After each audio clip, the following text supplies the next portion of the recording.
Bonjour à toutes et à tous et bienvenue à Vitré, cadre de la 4e étape de la Coupe de France. Les étapes s'enchaînent après Marseille, Denain et la classique Loire-Atlantique. Les coureurs vont en découdre sur ce circuit de Vitré, traditionnelle terre d'accueil de la Route Adélie. Victorieux du classement général l'an passé grâce à sa régularité, l'Alsacien Hugo Hofstetter remet son titre en jeu et pour la première fois de l'année, il s'aligne sur une épreuve de Coupe de France.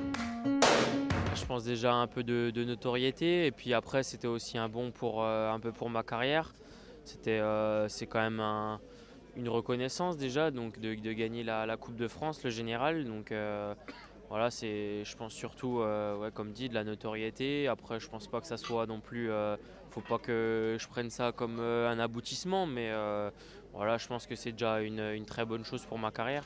Souvent placé l'année dernière, manquait à chaque fois ce petit truc, vous avez bossé là-dessus? Ouais, c'est sûr que après c'est toujours compliqué de bosser parce que des fois il manquait voilà, peut-être un soutien ou on était en infériorité numérique ou alors j'étais peut-être un peu moins bien. J'ai aussi beaucoup enchaîné de courses d'un jour la saison dernière, donc peut-être qu'il manquait aussi un truc pour être un peu mieux à certains moments et des fois j'étais bien, mais pas des fois moins bien et des fois super bien, donc c'est ce qui me manquait un peu. Donc après on verra cette année ce que ça peut donner avec la préparation que j'ai faite et un peu plus de courses au World Tour déjà. Donc voilà, on verra surtout déjà aujourd'hui si ça peut sourire. Autre très forte individualité au départ de cette Route Adélie, Valentin Madouas. Le puncher de la FDJ formera un duo de choc avec le sprinter Marc Sarrault. Madouas, 22 ans, reprend après un excellent Paris-Nice terminé à la 11e place. Très content, après sur Paris-Nice je savais pas du tout ce que je pouvais valoir par rapport aux autres champions, donc là je me suis un petit peu étonné et j'espère voilà, pouvoir montrer que c'était pas une surprise et que dans les prochaines courses je puisse réussir à faire aussi bien. Faire une petite coupure comme ça permet de pouvoir préparer les prochains objectifs qui auront lieu bientôt avec les classiques, donc ça fait du bien et puis on reprend là avec beaucoup d'envie en tout cas. On a Marc Sarrault dans l'équipe, on a deux cartes vraiment très importantes et puis voilà, avec un circuit avec du vent comme il peut y avoir un petit peu aujourd'hui et de la pluie, je pense que ce sera vraiment une course très usante avec je pense des beaux écarts à l'arrivée. À domicile, Arkea Samsic aura de belles cartes à jouer. Le néerlandais Bram Velten et sa pointe de vitesse, les punchers Romain Hardy et Elie Gebert ou encore Laurent Pichon, ancien vainqueur ici en 2017. Invités sur cette Route Adélie, les Colombiens de Manzana Postobon. Certes, ils ne seront pas sur leur terrain de prédilection, mais ils auront tout de même pour leader l'ancien de Katusha, Jonathan Restrepo, deuxième d'une étape de la Vuelta l'an passé. La deuxième équipe World Tour, au départ AG2R la mondiale avec son capitaine de route Samuel Dumoulin et des jeunes prometteurs comme l'ancien champion du monde espoir Benoît Cosnefroy qui retrouve un cyclisme qu'il aime sur ses Coupes de France. Là, il y a vraiment de la tactique à avoir, de la finesse. Et il n'y a aucun coureur qui peut savoir comment ça va se passer sur le circuit final ici. Du coup, c'est ça, c'est de la tactique, c'est plus un vélo amateur, on va dire. Et du coup, c'est ça qui est beau, quoi. C'est vraiment, faut jouer tactique, physique et en finesse pour essayer de s'imposer ici. Moi, ça me plaît. Je suis le premier à vouloir que ça court plus comme ça. Après voilà, les oreillettes par exemple sur une course comme ça ont moins d'importance parce que les directeurs sportifs sont loin de la course et ils savent pas vraiment ce qui se passe et du coup on est quand même plus livré à nous-mêmes, donc il y a la cohésion d'équipe qui est plus importante sur ces courses là et moi je suis pour un vélo comme ça qui est un peu plus débridé, donc là ça me va. C'est vraiment ce que je souhaite chercher ici, c'est vraiment sentir un feeling dans le final, essayer de jouer la gagne et vraiment jouer avec mon vélo ici et prendre un maximum de plaisir pour aller chercher la gagne à la fin. À 13h15, le départ est donné. Au programme de la 24e édition de l'épreuve, 197 km 800 répartis sur deux boucles. Un premier circuit de 21 km 100 qui sera à parcourir 6 fois. S'enchaîneront ensuite 8 boucles d'un circuit raccourci de 8 km 900, permettant très souvent à certaines formations de dynamiter la course et empêcher une arrivée massive. Une arrivée qui sera d'ailleurs jugée rue de Brest au terme d'une ligne droite de 300 mètres en légère montée. 125 coureurs au départ répartis en 19 équipes, 9 équipes tricolores et 10 équipes étrangères pour cette course chère à Roland Montenat, organisée dorénavant par Alain Ramire. Vous dire également qu'au niveau des conditions météorologiques, c'est assez rude. Le thermomètre plafonne à 6 degrés et l'équipement choisi par les coureurs ne nous trompe pas. Gants, cuissards et manches longues d'autant qu'il va falloir compter sur le vent et sur de fréquentes apparitions de la pluie.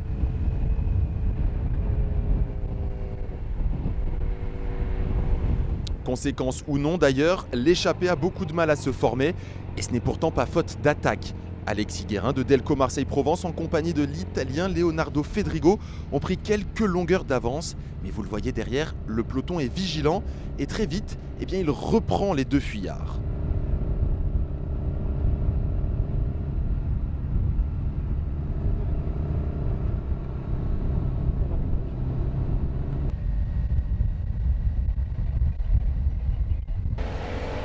C'est au tour maintenant d'Axel Journiot de l'équipe vendéenne Direct Energy de tenter de s'extraire. Il ne part pas seul, il est en compagnie du Canadien Matteo Dalcin de l'équipe américaine Rally UHC Cycling. Axel Journiot est le Canadien qui tente de prendre quelques longueurs d'avance, mais vous le voyez, il se retourne, c'est compliqué même si les routes escarpées, on est en prise dans le bocage vendéen, mais c'est dur de fausser compagnie au peloton. Une tentative malheureusement pour ces protagonistes qui se ravènent. On est très attentif dans les premières positions du peloton. La formation américaine UHC d'ailleurs, patronnée par Stéphane Heunaut, est très active. C'est au tour maintenant de Pierre-André Cotte de tenter de s'extraire, là aussi sans succès. On passe une première fois sur la ligne et c'est là que certains coureurs vont faire la différence. Kenny Molly, le coureur belge de l'équipe Wallonie-Bruxelles, tente de forcer la décision. Il est suivi dans son initiative par Jérémy Levaux de Delco Marseille-Provence. Kenny Molly qui connaît bien ses routes, lui qui a été stagiaire dans l'équipe Arkea Samsic. Et on le voit, le Belge qui ne ménage pas ses efforts et qui va prendre quelques longueurs d'avance sur le peloton, bien aidé par Jérémy Levaux dans son initiative. Deux coureurs vont sentir le coup de la bonne échappée et vont faire le jump, délaissant le peloton pour se joindre à Kenny Molly et Jérémy Levaux. Ces deux coureurs, c'est Thomas Vobourzex de Natura Forever Roubaix-Lille Métropole et un Italien de l'équipe Androni Giocattoli Sidermec. Il s'agit de Matteo Spreafico. Un petit groupe de 4 donc qui est en train de se former et qui pourrait constituer enfin la bonne échappée matinale. Enfin parce qu'on a bataillé. On a bataillé plus d'un tour, ce qui est assez rare dans le cyclisme moderne. Plus de 20 km à essayer de former ce groupe et il est enfin là. Ils sont 4 à l'avant. 4 pour l'instant puisqu'il y a un homme qui s'est placé en contre. On va le découvrir dans quelques instants et cet homme, c'est un Espagnol qui est en chasse-patate intercalé. Il s'agit de Xavier Canella Sanchez, le coureur de la Cara Rural, qui pointe à une trentaine de secondes du quatuor de tête. Le peloton, lui, vous le voyez, est déjà à plus de 2 minutes. Un peloton qui semble résigné. On a fait la guerre pendant plus de 20 km. Et bien maintenant, relâche, rideau, la bonne échappée est partie. L'occasion pour les coureurs de ce peloton de se soulager, d'aller satisfaire un petit besoin naturel. On voit un coureur d'Arkea Samsic. Ça y est, on l'a compris, le scénario de la course semble figé pour un moment, bien sûr, puisqu'on a 4 hommes en tête. Un deuxième échelon, on retrouve un Espagnol de la Cara Rural, seul en chasse-patate, qui va essayer de rentrer sur cette échappée. Et derrière, un peloton qui laisse filer.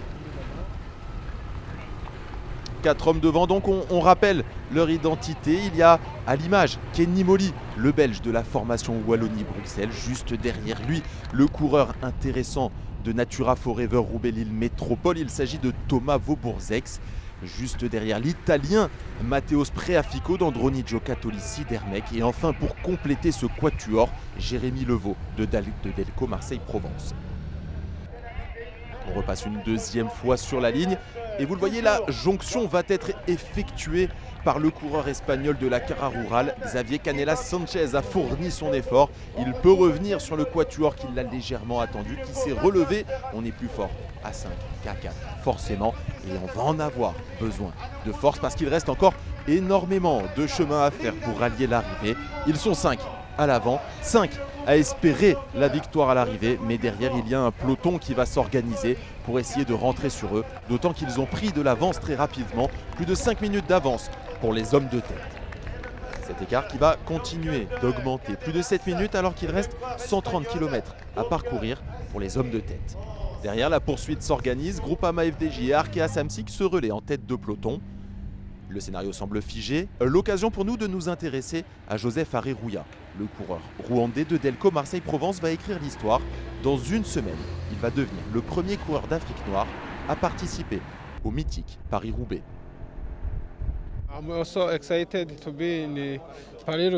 Ouais, je suis très excité à l'idée de faire Paris-Roubaix. Je suis le premier Africain, le premier Black à courir cette course. Et c'est notamment pour cela que je suis très heureux. Je suis prêt. Je me suis bien entraîné avec mes coéquipiers. D'ailleurs, après cette course, j'ai un stage sur les pavés. Peut-être d'ailleurs que si j'ai de bonnes sensations, je pourrais représenter dignement mon pays. Pour cette course, je travaillerai pour l'équipe. Je suivrai les consignes du directeur sportif qui me dira la tâche que j'aurai à accomplir. Lorsque j'étais plus jeune, c'était mon rêve de participer à ce genre de course. Et maintenant, j'y suis. Mon rêve, c'est d'être un bon coureur. Et si je suis un bon coureur, je pourrais faire les deux. Le Tour de France et Paris-Roubaix. Il faut croire en soi et se dire surtout que tout peut être possible. Plus de 5 minutes d'avance pour l'échappée. Il reste 80 km à parcourir. Et derrière, on a mis en route. Arkea Samsic a placé Maxime Daniel en tête de peloton. La chasse à l'échappée est en marche. 24e édition de la route Adélie de Vitré. Dans le bocage vitréen, le scénario est figé maintenant depuis quelques kilomètres. 5 hommes en tête. On rappelle l'identité de ces 5 hommes. Il y a Matteo Spreafico, l'Italien de Androni Giocattoli Sidermec, Jérémy Levaux, le Français de Delco Marseille-Provence, un Belge en la personne de Kenny Molly, de la Cycling Team Wallonie-Bruxelles. Également à l'avant, Thomas Vaubourzex de Natura Forever Roubaix-Lille Métropole. Et enfin, pour compléter ce quintet, Xavier Canella Sanchez de la Cara Rural Seguros. 5 hommes qui ont compté jusqu'à 7 minutes d'avance sur un peloton qui a laissé filer après avoir bataillé pour laisser partir cette échappée. Mais depuis, eh bien l'écart baisse. La faute à une équipe Groupama FDJ bien organisée en tête de paquet et à l'équipe Arkea Samsic qui a aussi mis Maxime Daniel pour chasser ses échappées. On s'aperçoit que maintenant, une troisième équipe est venue prêter main forte. Il s'agit des Basques de Euskadi Murias.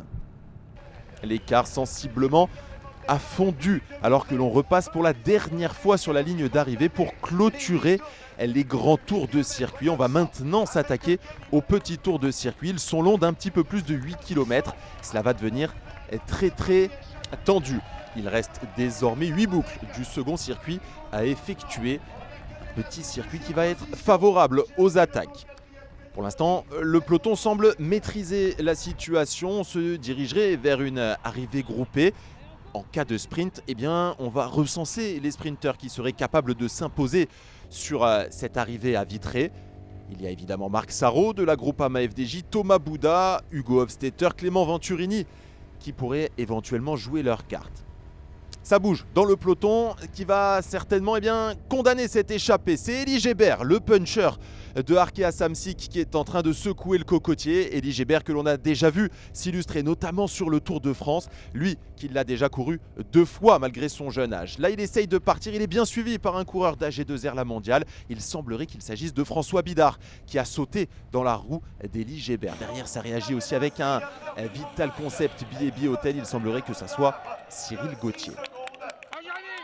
5 hommes en tête qui ne sont plus que 4 puisque l'Espagnol qui a réussi à faire le jump dans un premier temps est un petit peu court. Il est obligé de lâcher ses compagnons d'échappée. 4 hommes donc en tête. Ça en est terminé pour l'Espagnol de la Cara Rural. Derrière ça continue de réagir, ça continue d'essayer de s'extraire du peloton. C'est maintenant un coureur canadien de UHC Cycling qui essaye de partir.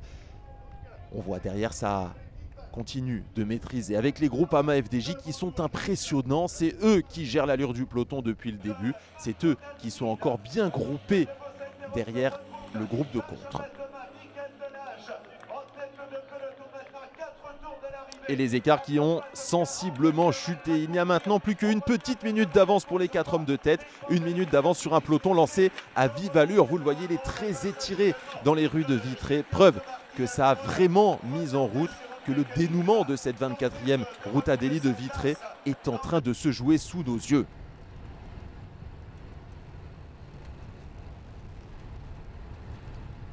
C'est le coureur au dossard numéro 184 qui est actuellement intercalé. Il s'agit de Matteo Dalcin, le Canadien de cette équipe Rallye UHC Cycling que l'on a vu très offensive aujourd'hui. Ils ont tout tenté pour essayer de partir en début de course. Ça ne l'a pas fait pour l'équipe américaine. Mais malheureusement, eh bien, ça ne le fera pas non plus là pour Matteo Dalcin qui est très rapidement repris. Le peloton qui est dorénavant mené par l'équipe Israel Cycling Academy. Pourquoi pas pour leur sprinter Rudy Barbier que l'on a vu en très grande forme remporter la classique Loire-Atlantique il y a une semaine de cela. Les échappés qui sont partis très tôt après 20 km de route, ils sont 4 à l'avant, mais c'est en train de revenir inévitablement. Leur entreprise va être malheureusement achevée par un peloton gourmand qui roule à vive allure derrière eux.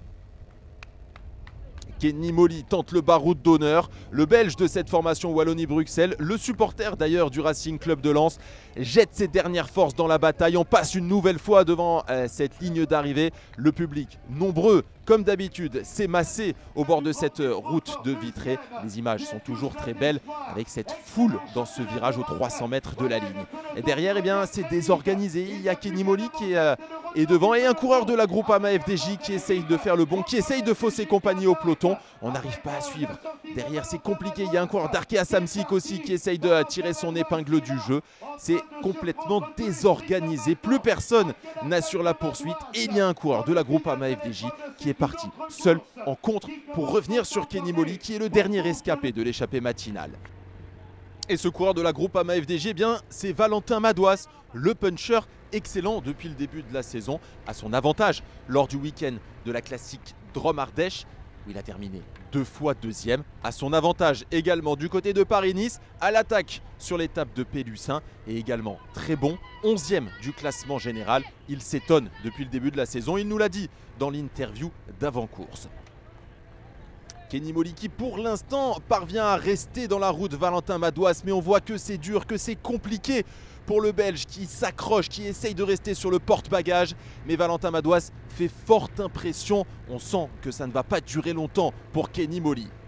Une vingtaine de secondes d'avance pris par Valentin Madouas qui est en train de faire un petit numéro sur ces routes vitréennes.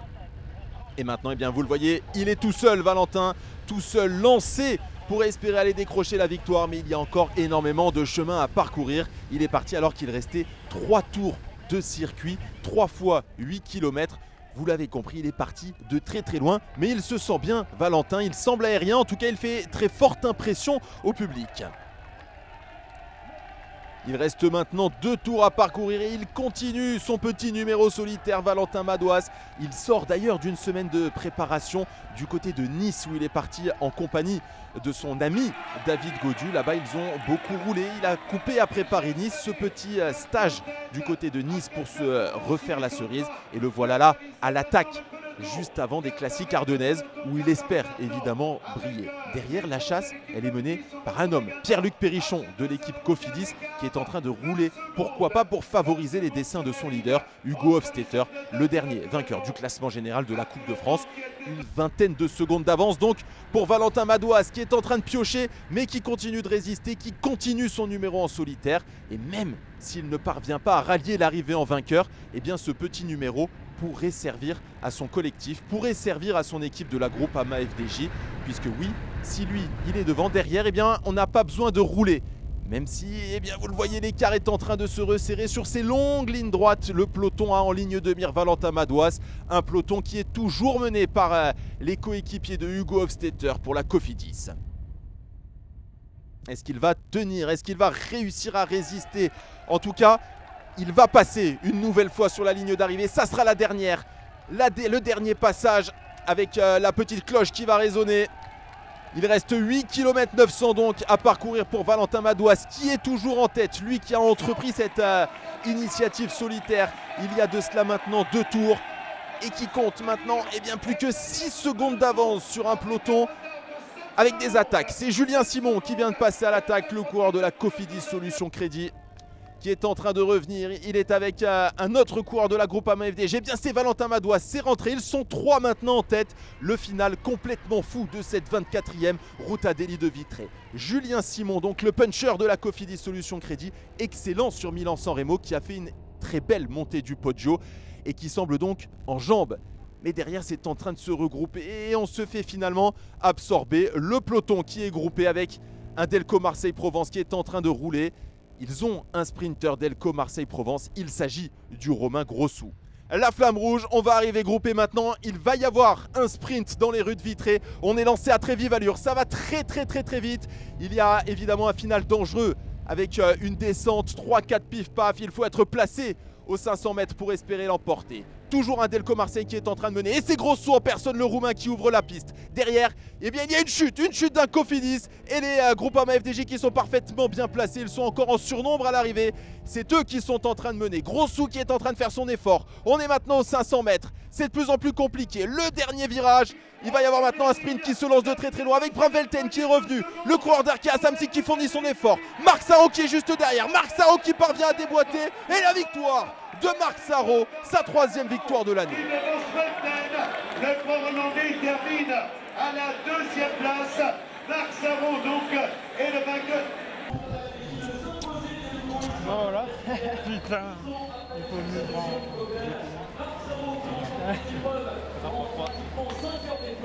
La 2e place pour Bram Velten. Et la 3e position. C'est ce que j'ai fait. C'est pour ça que j'ai attendu.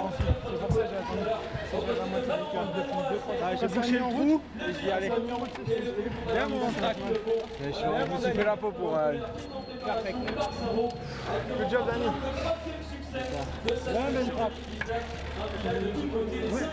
Marc Sarrault qui remporte donc l'épreuve en pratiquement 5 heures d'effort. La 2e place pour Bram Velten et la 3e position pour Clément Venturini qui rejoindra également le podium protocolaire tout à l'heure aux côtés de Valentin Malouaz qui a donc été élu le meilleur breton et le plus combatif Jérémy Leveau. Voilà pour ce podium. Victoire donc de Marc Sarrault qui vient conclure un très beau travail collectif de toute la Groupama FDJ. Gilles devance Bram Velten et Clément Venturini sur ce sprint à Vitré. Un beau travail d'équipe aujourd'hui et l'équipe était forte. Un grand Valentin qui nous a soulagés parce que c'était ça de arriver sur le petit circuit, voilà, les attaques fusées et l'équipe c'était vraiment pas facile de contrôler, voire impossible. Et d'envoyer Valentin devant, c'était notre tactique pour nous délester du poids de la course et c'est vraiment ce que ça a fait. Valentin a fait un numéro devant tout seul et ça aurait pu très bien le faire pour lui si ça ne s'organisait pas. Et puis ensuite le sprint, Bram Velten a bien giclé, il a pris quelques vélos d'avance et j'ai réussi à revenir in extremis juste avant la ligne, voilà, et c'est parfait. Je ne change pas d'avis, hein, je vais prendre les manches comme ils viennent. Après c'est sûr que je prends un avantage, mais bon, ça peut aller très vite dans un sens comme dans l'autre. Donc voilà, pour l'instant je savoure les victoires et le reste ça va venir avec. Merci.